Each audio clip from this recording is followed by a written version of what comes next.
Quand vous parlez jardinier ou paysagiste, les gens n'entendent pas du tout ça comme artiste. Si vous dites à vos parents « je serai artiste », tout de suite dans leur tête, ils vont dire bon, ce qu'il va faire de la musique, il va faire de la danse, il va faire de la peinture, il va faire de je ne sais pas quoi.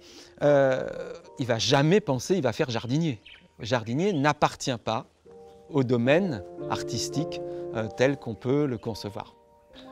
Je pense qu'il ne faut pas avoir peur de parler d'artificiel dans un jardin, c'est-à-dire qu'un jardin c'est forcément artificiel et c'est ce qui en fait la richesse. Si c'est un espace de liberté, c'est parce que justement tout est possible. Et si tout est possible, c'est parce qu'on n'est pas dans la nature. On serait dans la nature, là on a des vraies responsabilités.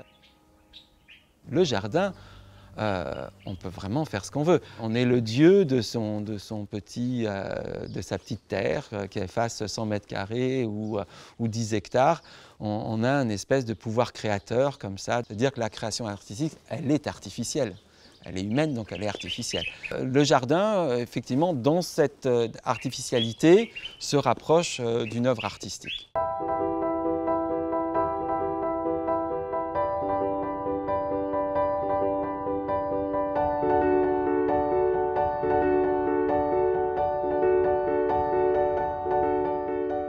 C'est une mise en scène, ouais. Finalement, je pense que c'est peut-être de ça qu'on se rapproche le plus. C'est la clôture, c'est comme un cadre, c'est comme un cadre pour un peintre, c'est comme, je veux dire, que quand on fait une composition musicale, eh bien, c'est le temps qui est le cadre, c'est-à-dire qu'elle ne va pas durer éternellement cette composition. Donc il y a forcément un début et une fin, et donc le cadre, il est temporel.